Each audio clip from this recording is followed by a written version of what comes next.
Enero de 1933. Adolf Hitler asume el poder en Alemania. Lo ha alcanzado prometiendo ser un hombre de paz. Y apenas ha mencionado a los judíos. Pero ahora puede perseguir su verdadero objetivo y librar a Alemania de sus enemigos seculares. Los judíos eran el enemigo interior y Hitler, el gran líder, se encargó de señalarlo. Pero no todos los alemanes lo respaldan. A muchos les repugnaba ese maltrato a los judíos. De modo que debe encontrar la forma de convencerlos para que cambien y conseguir que piensen como él. Este es el relato de cómo Hitler y los nazis manipularon a todo un país a su antojo y lo indujeron a participar en el régimen más malvado de la historia.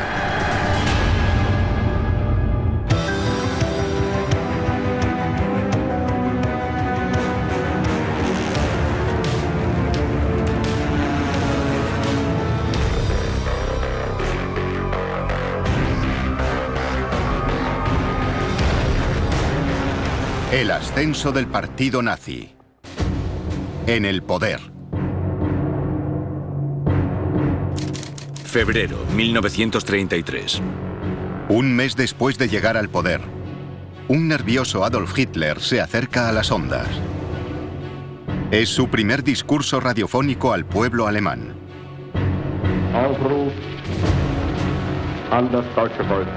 Alemania está sumida en la Gran Depresión.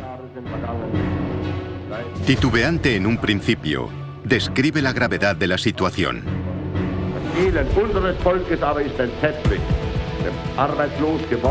La pobreza de nuestro pueblo es una imagen terrible. Millones de personas no tienen trabajo y pasan hambre. Hitler explica que la tarea que les aguarda es enorme. Alemania sufre una crisis de nivel de vida muy grave, la mayor jamás experimentada en la historia del país. Hay centenares de miles de personas sin hogar. Un tercio de la población en edad de trabajar no tiene empleo. Y piensen en las repercusiones en términos de pobreza, alimentación, condiciones laborales. Todo se resiente. Hay una necesidad evidente de encontrar algún tipo de solución milagrosa al desempleo. Hitler ha llegado al poder prometiendo hacer de la economía su prioridad. El eslogan nazi era Brot und Arbeit, pan y trabajo. Elementos básicos que los alemanes se habían acostumbrado a no tener y que ellos prometen devolverles. Se despide pidiendo al pueblo que le dé 4 años para conseguir sus objetivos.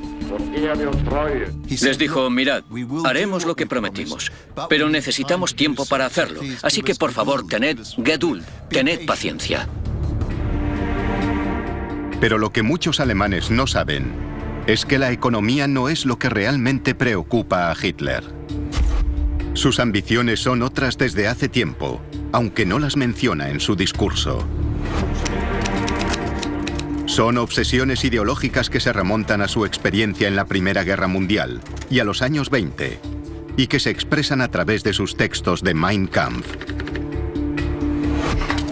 La principal y más importante es librar a Alemania de los judíos.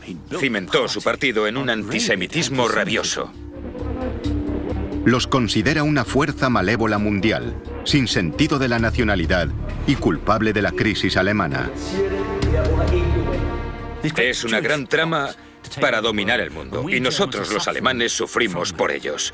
Es un movimiento internacional, pero en Alemania, dadas las terribles condiciones de posguerra, somos las víctimas. La forma de avanzar es librarnos de los judíos.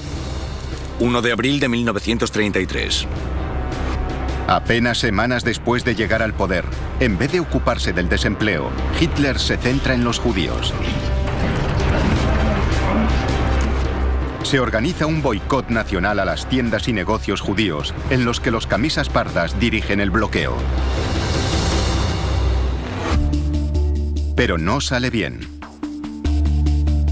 La reacción de la mayoría de los alemanes no es la esperada.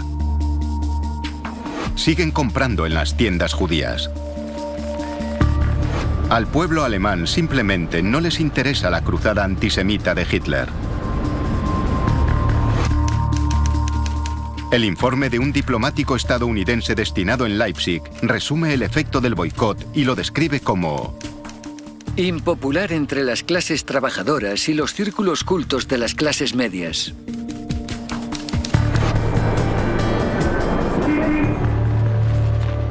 El bloqueo se desconvoca en un solo día. La lección clara para Hitler es que si quiere ganarse a los alemanes y que secunden sus ideas, primero tendrá que ganarse su confianza y hacer algo con respecto a la economía. La consecuencia de todo ello es que no volverá a mencionar a los judíos en 4 años. No es porque se haya ablandado con la cuestión judía, sino porque sabe que políticamente tiene más que ganar con una táctica más relajada que siendo duro. Sigue siendo totalmente antisemita, pero públicamente tiene cuidado de no convertirlo en un elemento fundamental de su programa. Esa táctica más blanda es solo de cara a la galería. Junto a su jefe de propaganda, Joseph Goebbels, Hitler diseña un nuevo plan para ganarse a su población en cuerpo y alma.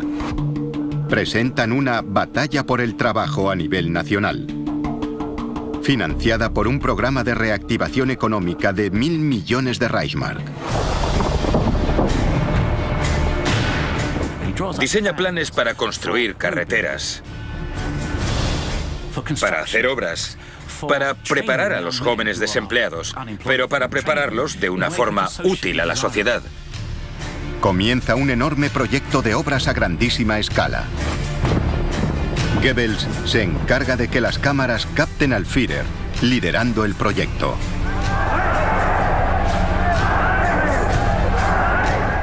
Hitler se asegura de que lo vean a pie de obra, paleando tierra. El elemento central son las Autobahn, que constituyen la columna vertebral de su campaña de propaganda. La idea es conectar Alemania con 6.000 nuevos kilómetros de relucientes carreteras. Las Autobahn son el símbolo del crecimiento. Simbolizan un pensamiento ambicioso, una apertura. Vamos a alguna parte y lo hacemos físicamente, a través de nuestras carreteras. La promesa es que los alemanes normales y corrientes puedan viajar libremente y explorar su nación. Los alemanes estaban encantados, tanto como lo están hoy, con la idea de conducir por carreteras, de explorar su patria. Era como una visión del futuro. Era un mundo nuevo y prometedor. Y lo más importante, estos proyectos necesitaban muchos trabajadores. Para muchas de estas obras, hacía falta un número inimaginable de obreros. Eran proyectos de construcción a grandísima escala. Les pediremos a los jóvenes que están desempleados, apáticos, desarraigados, que sean los pioneros, que construyan las carreteras, las Autobahn, para que contribuyan positiva y valiosamente al crecimiento de Alemania, al tiempo que ganarán un buen salario. Enero 1934.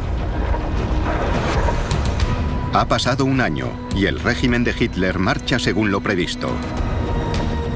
Su imagen es la de un hombre de acción, dedicado incansablemente a poner en marcha de nuevo a la nación. Ofrece una visión del futuro moderna y emocionante. Y está sacando a Alemania de la crisis. El desempleo cae notablemente. Ha pasado de 6 millones a 4. Pero el programa económico es solo la primera fase.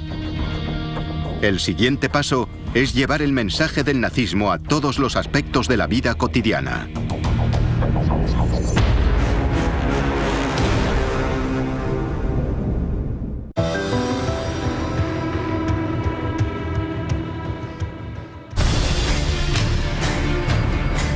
Adolf Hitler está aprendiendo una lección importante como nuevo dictador de Alemania. Sus primeros pasos para atacar a sus enemigos, los judíos, han fracasado. Muchos alemanes no están preparados para una expresión tan cruda de antisemitismo. Hitler se da cuenta de que si quiere llevar a cabo sus planes, primero tendrá que ganarse a su pueblo en cuerpo y alma. Y para ello diseña una nueva política atrevida y clave. Se denomina Volksgemeinschaft, la comunidad del pueblo. Un proyecto de ingeniería social de proporciones épicas. Su objetivo es simple: unir a la población para que crea en el nazismo y acepte sus valores. La Volksgemeinschaft es la idea de ser un pueblo especial en una nación especial. Es una idea poderosa, que Alemania era especial, y el Volk, el pueblo, definía esa cualidad. El Volk, por lo tanto, era el término usado para describir a la mejor expresión del pueblo alemán. Hitler afirma que solo si el pueblo alemán se une y avanza al unísono, la comunidad logrará grandes cosas y encontrará la salida de la crisis. La comunidad nacional encontrará el destino que Dios le ha fijado. Esa era una de las frases favoritas de Hitler. La pronunciaba en todos sus discursos y la repetían incansablemente otros oradores clave como Goebbels. Ese sentido emotivo de unión, de compartir un espíritu comunal, de unirse en el emocionante zeitgeist de una nueva era, pero también de compartir los sacrificios de enfrentarse juntos, solidariamente, a tiempos difíciles, forma parte del espíritu comunitario que los nazis movilizan y propugnan. Y en el centro de esa comunidad se encuentra el Führer, que se entrega incansablemente a las necesidades del pueblo alemán. La Volksgemeinschaft está diseñada para ser moderna, emocionante y divertida. Una celebración de la grandeza de Alemania. Nuevas fiestas nacionales como el Día de la Solidaridad y el cumpleaños del Führer crean la sensación de una comunidad nacional en alza. Unen al pueblo en torno a una celebración. Un aspecto fundamental en la idea de la Volksgemeinschaft es que lleva el mensaje del nazismo a todas las áreas de la vida alemana, incluso a los comedores. Por ejemplo, se creó el Domingo de la Olla. La idea era que la población no comiese carne el domingo. Tradicionalmente, los domingos se preparaba un asado, pero ahora se pedía la donación de ese dinero que se ahorraba a un plan público y solidario, ayudar a los pobres. Y se organizaban congregaciones en las que la gente comía un estofado de olla sin carne. El almuerzo dominical ya no es algo familiar, sino que forma parte de un esfuerzo comunitario por la causa alemana. La idea es que las familias ya no son simples unidades individuales, sino que forman parte de una comunidad, y el valor de los individuos no se mide individualmente, sino por su pertenencia al colectivo, por el grupo al que pertenecen. Para ayudar a crear esa Volksgemeinschaft, el partido nazi se introduce en todos los niveles de la sociedad. El nacionalsocialismo se infiltra en todas las áreas de la vida cotidiana, ya sea en organizaciones voluntarias o en su vida profesional. La población entra en contacto con representantes del nacionalsocialismo. El nazismo está presente en todos los ámbitos de la vida alemana. En concreto, su objetivo son los jóvenes y conseguir que se unan a esa visión. El nazismo intentó convertirse en el ala política del pueblo alemán en conjunto. Y para hacer algo así, es posible que no consigas convencer a los mayores, pero lo que sí puedes hacer es atraer a las generaciones más jóvenes a tu movimiento. Si lo que haces es a través del partido para él, te convertirás en un buen nazi. ¿Y cuál es la mejor forma de hacer eso? No con un movimiento Boy Scout, sino unas juventudes hitlerianas. Abolió organizaciones juveniles similares, como los Boy Scouts y otros clubes religiosos católicos y protestantes, que se refundaron en las juventudes hitlerianas para niños y chicos y en la Bund Deutscher Mädchen para niñas y chicas alemanas. Básicos para el sentido de identidad comunal son los uniformes. Los uniformes son algo fantástico para unir a las personas de un grupo, para transmitirles la sensación de pertenecer a una comunidad especial. Estas nuevas organizaciones nazis son divertidas. Por primera vez, los jóvenes pueden explorar su patria y saborear la aventura. Las bodas también se nazificaron. Los recién casados recibían una copia de Mein Kampf el día de su boda.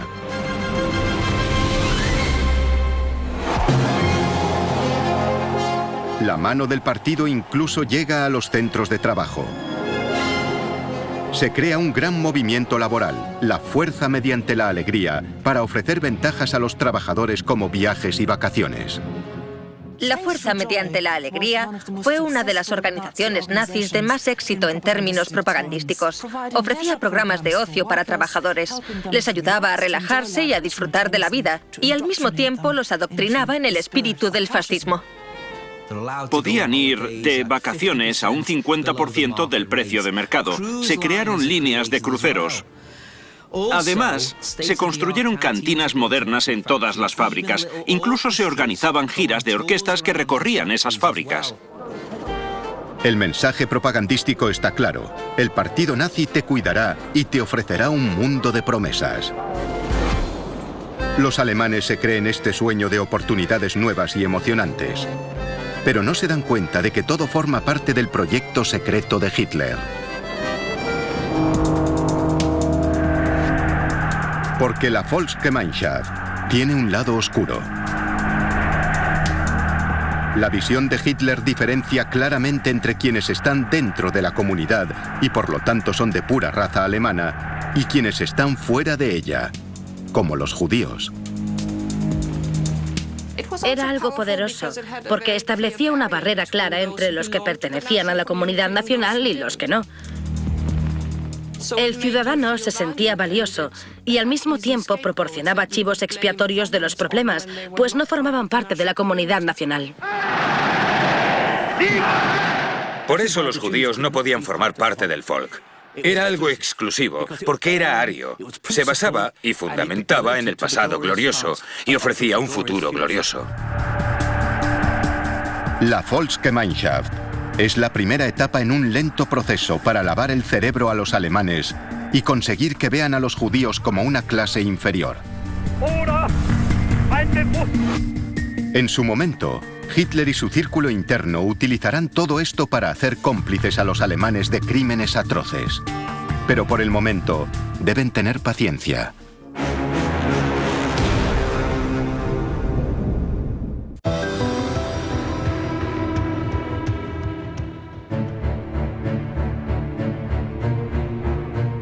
Tras un año en el cargo, las cosas pintan bien para Adolf Hitler.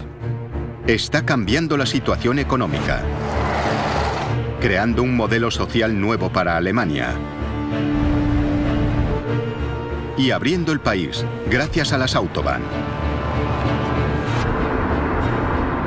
Pero por encima de todo, está consiguiendo que los alemanes vuelvan a trabajar.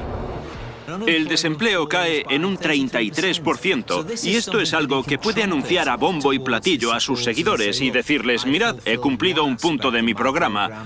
El desempleo está bajando. La versión oficial es que el desempleo baja gracias a planes insignia como las Autobahn. En realidad, hay otro elemento oculto. Muchos de los nuevos empleos se deben a otra cosa. Hitler se prepara en secreto para la guerra. A partir de 1933, el régimen nazi gasta cantidades ingentes de dinero en armas. 35.000 millones de Reichsmarks. Una cantidad que empequeñece todas las demás partidas de gasto público como el destinado a la creación de empleo.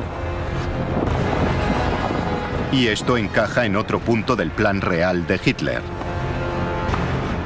Según él, la guerra con Rusia no solo es inevitable, sino necesaria. Desde los días de Mein Kampf, Hitler tiene la profunda convicción de que el comunismo es una amenaza para el mundo. Para él, forma parte de una conspiración judía internacional y cree que un enfrentamiento armado con Rusia es inevitable. La ambición de Hitler, o su esperanza, no tanto ambición, es que haya una guerra. Habrá que enfrentarse a la Unión Soviética, llegado el momento. Y su primer deber es rearmarse, fortalecer a la nación militarmente. El rearme le permitirá también hacer realidad otra de sus aspiraciones concebidas años atrás. Es la idea del Lebensraum, o espacio vital, que él considera fundamental para que la nación alemana crezca. El Lebensraum es la idea de espacio vital. Alemania tiene una densidad de población demasiado alta. Hay muchas personas ocupando un espacio muy pequeño, y eso limita el desarrollo económico del país, sobre todo de la industria, pero aún más de la agricultura. Para Hitler, más territorio resolverá los problemas económicos de la nación y ayudará a dar de comer a su pueblo. Y cree que la tierra que necesitan puede arrebatársela a quienes considera inferiores. A partir de Polonia, Europa es eslava. El este es eslavo, por lo que tenemos derecho a ocuparlo. El Lebensraum, el espacio vital que los alemanes necesitamos, lo encontraremos en el este. Como pueblo superior, podían arrebatar tierras ocupadas por pueblos inferiores. El problema al que se enfrenta Hitler es que la simple mención de ir a una guerra para conseguir tierras resulta aterradora para muchos alemanes. Ha sido elegido como hombre de paz, que prometió no ir a la guerra.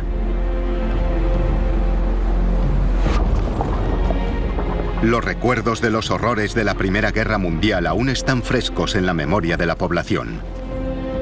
2,4 millones de compatriotas murieron. Centenares de miles resultaron heridos.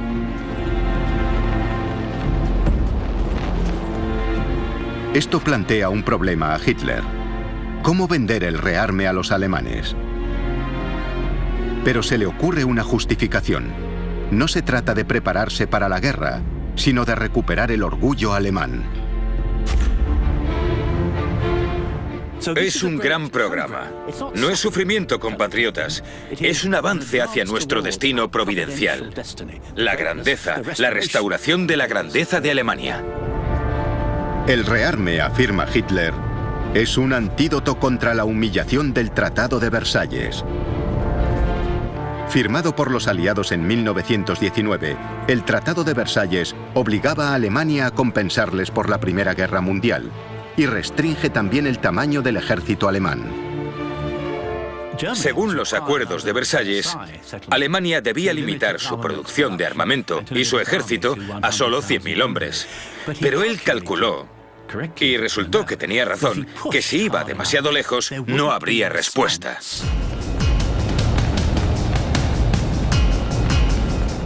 En marzo de 1935, Hitler instaura el servicio militar obligatorio. Es un desafío total al Tratado de Versalles. El ejército se dispara desde los 100.000 hombres permitidos hasta el 500.000. Y se lo permiten. Eso le hace ganar confianza. El rearme es una forma estupenda de ir saltándose restricciones. En público, sigue reafirmando ante su pueblo que no desea la guerra. Solo se rearma para mantener la paz. En un discurso pronunciado el 16 de marzo de 1935, hace una promesa muy clara. El gobierno renueva su resolución ante el pueblo alemán y ante el mundo entero de que nunca superará los límites en la protección del honor alemán y la libertad del Reich. Y en particular, no convertirá jamás al ejército alemán en un instrumento de agresión, sino en un instrumento destinado única y exclusivamente a la defensa y, por lo tanto, a preservar la paz.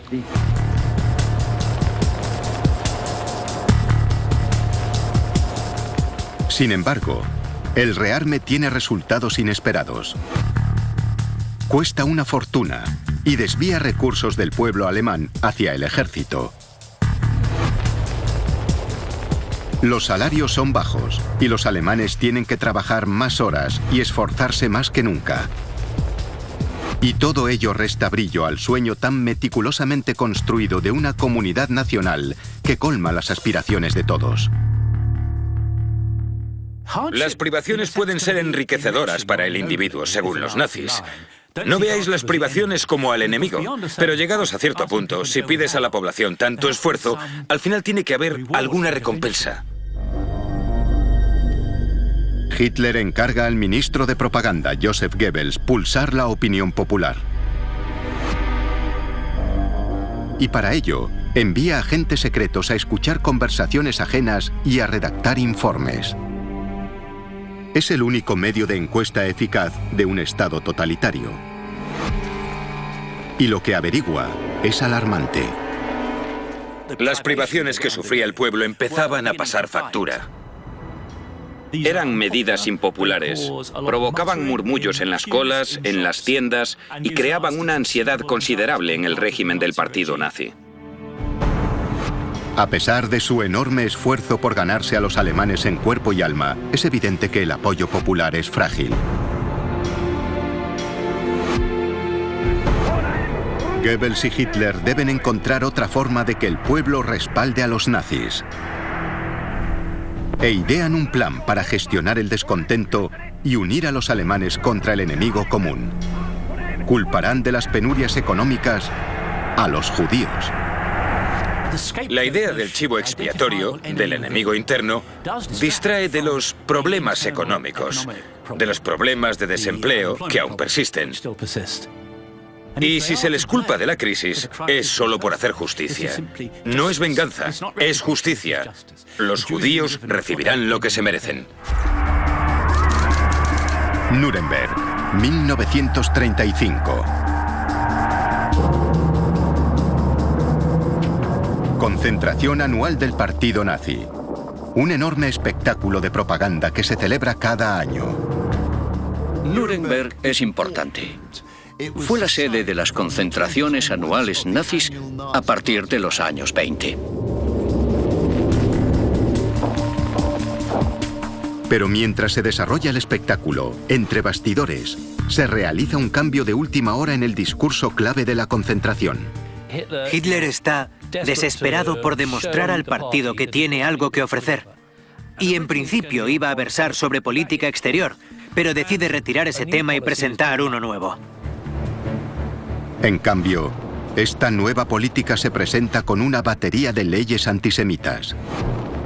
Las leyes de Nuremberg se elaboran como primer gran intento de convertir a Alemania en un estado racial, que era la ambición de Hitler, y obviamente atacaban a los judíos del país.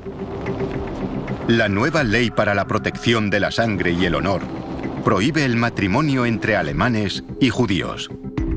Se prohibía a los alemanes casarse con judíos, tener relaciones sexuales con judíos. Si un alemán ya estaba casado con un judío, se le permitía y se le animaba a divorciarse sin ningún problema. Eran las teorías raciales nazis convertidas en terrible realidad. La ley de ciudadanía despoja a los judíos de la nacionalidad y los convierte en meros súbditos, frente al resto de la población. Se convierten en extranjeros legales. Sin embargo, esto provoca complicaciones inesperadas. Los alemanes realmente no podían definir quién era judío y quién no lo era, aunque llevaban años y años debatiendo la cuestión.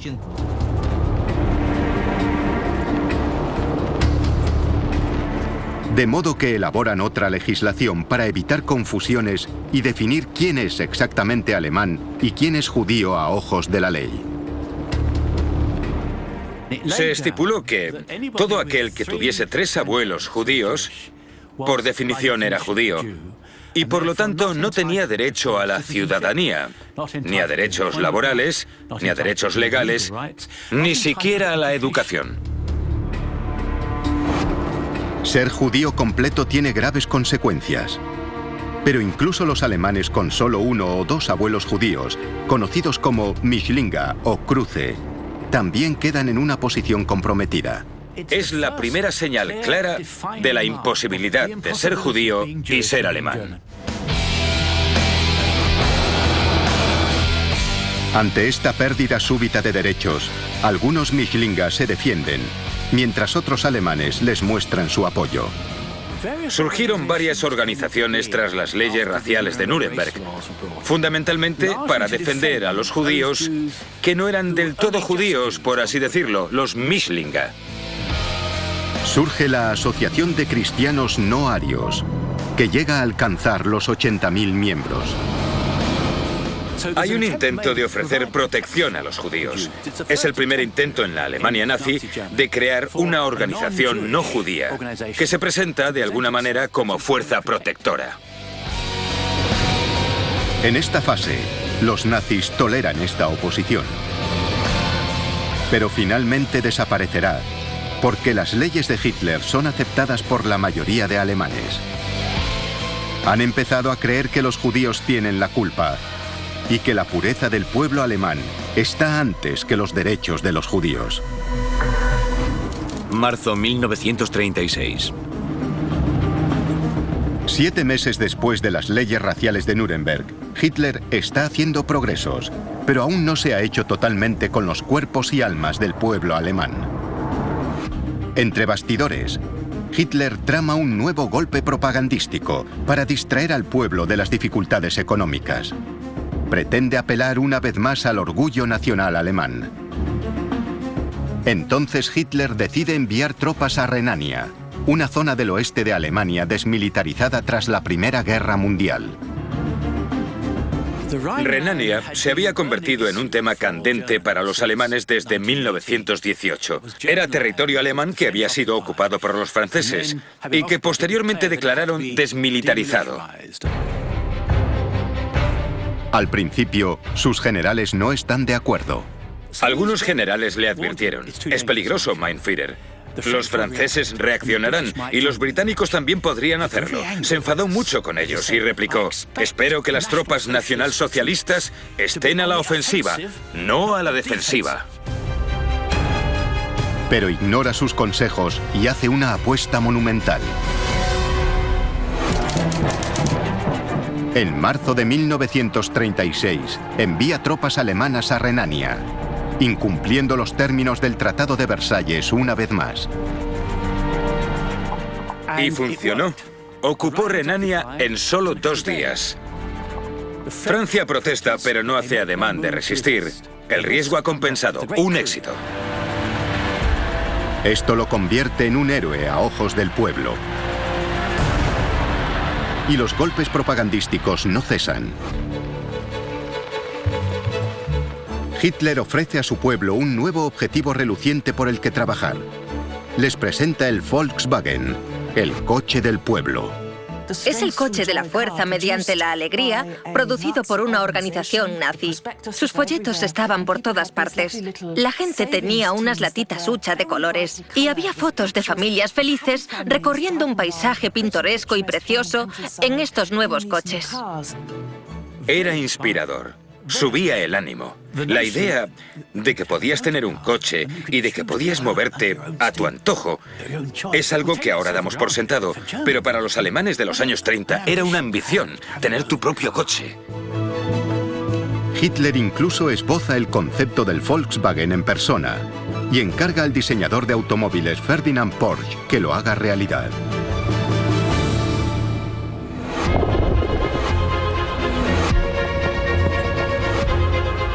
Pero a pesar de todo esto, hay un peligro muy real que amenaza con hacer descarrilar todo el proyecto nazi.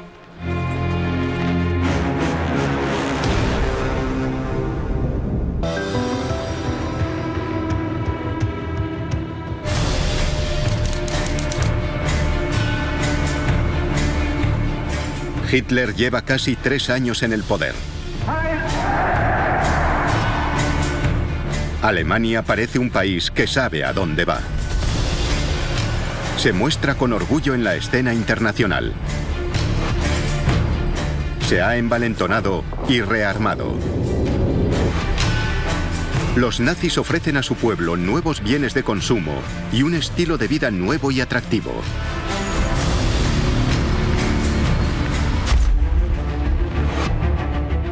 Pero entre bastidores, el país está al borde de una crisis económica. La recuperación y el rearme han exigido enormes cantidades de importaciones. La nación siempre ha tenido escasez de moneda extranjera para pagar esos bienes importados. El problema para pagar las importaciones y la falta de moneda extranjera es algo que el Tercer Reich no supera, es una pesadilla. En un momento dado, las reservas de moneda extranjera han bajado a niveles de crisis y apenas queda para una semana de importaciones. La realidad de la situación económica empieza a calar entre la sociedad. La comida se encarece y escasea la ropa y los bienes de consumo. Muy pocos pueden permitirse el tan cacareado coche del pueblo, ni los demás anuncios a bombo y platillo de la maquinaria de propaganda nazi. En 1937 había un miedo real a que los trabajadores empezasen a mostrar descontento por la bajada de sus salarios. No obtenían lo que esperaban recibir, ni lo que les habían prometido.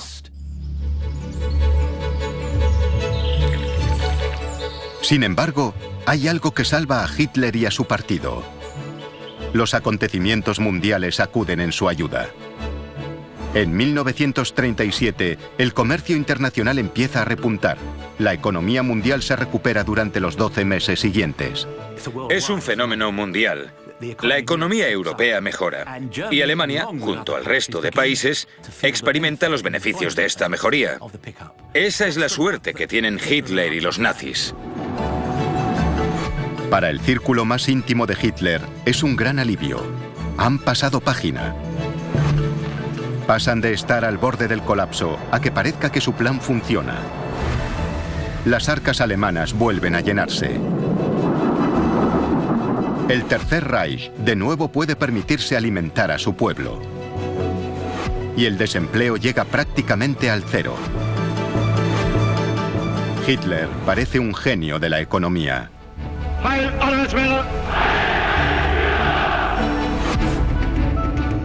Con su credibilidad recuperada, Hitler considera que es momento de llevar su política racial a un nuevo nivel de persecución contra su viejo enemigo, los judíos. En 1937, Hitler menciona a los judíos por primera vez en 4 años.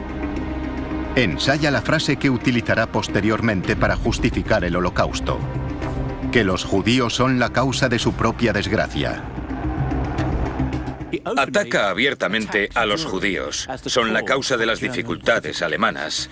Y sugiere abiertamente que los judíos recibirán su recompensa, dado que se proponen destruir los intentos del nuevo movimiento alemán, del movimiento nazi, para conseguir una Alemania mejor, para elevar a Alemania. Los judíos conspiran para destruir eso. El judío era el enemigo interno, y Hitler, el gran líder, se encargó de señalarlo. En 1938, 2 órganos clave del Estado se involucran en la legislación racial. La policía secreta y la Gestapo caen sobre los judíos. Los judíos sufren agresiones verbales. Les dejan bien claro que son antijudíos, que irán a por ellos. Se palpa la intimidación en el ambiente.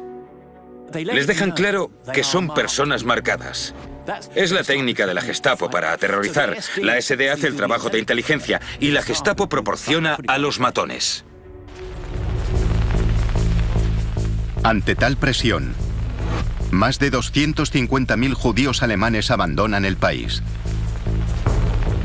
A menudo sus posesiones y bienes son confiscados y usados para financiar el presupuesto del partido nazi. Pero la mitad de los judíos alemanes se quedan.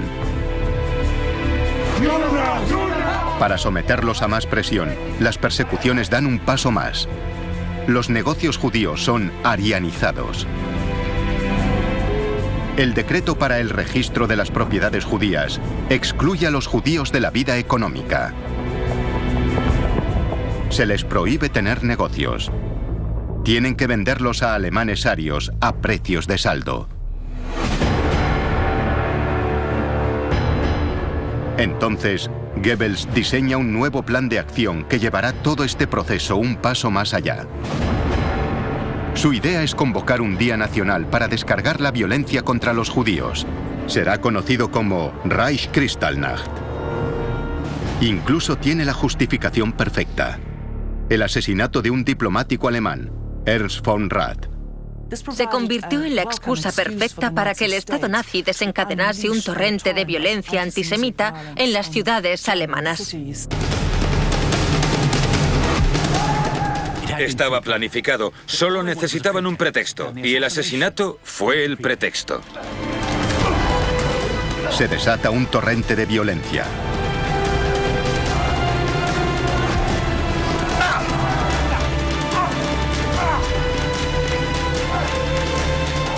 Los nazis atacan propiedades y negocios judíos. Se saquean hogares, se destrozan sinagogas. Se le llamó Noche de los Cristales Rotos por la cantidad de cristales que se rompieron.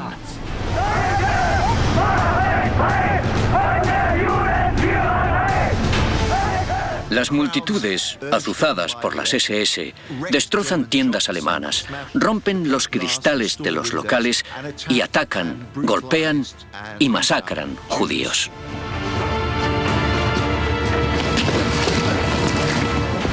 La Noche de los Cristales Rotos fue la culminación natural de un partido político y un régimen que predicaban un antisemitismo violento.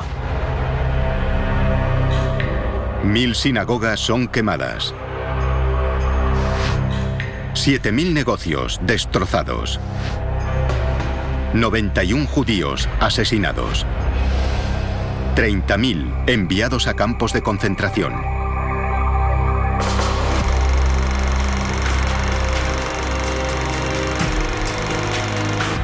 Y además, la propaganda de Goebbels hace circular la idea de que los judíos se lo han buscado. Culpan a los judíos de la Kristallnacht y afirman que el pueblo no pudo aguantar más su ira contra los judíos y los atacó. Es lo que Goebbels dice en su propaganda, que fue un movimiento popular del pueblo, pero hoy sabemos que fue al contrario.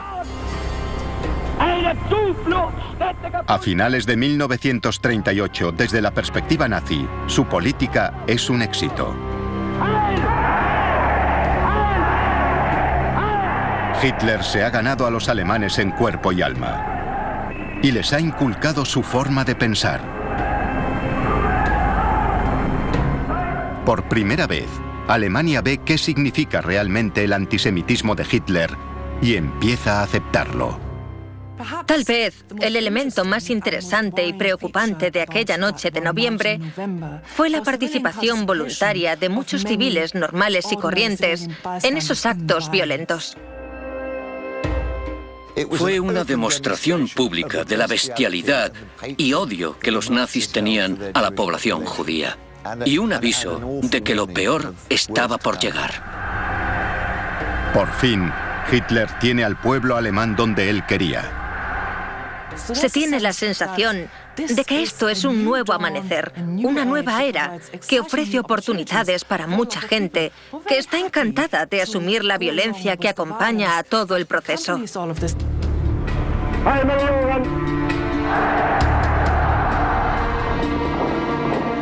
Alemania se ha rearmado. Los enemigos de Hitler, como los judíos, pueden ser perseguidos con una resistencia mínima. Ahora está listo para la guerra.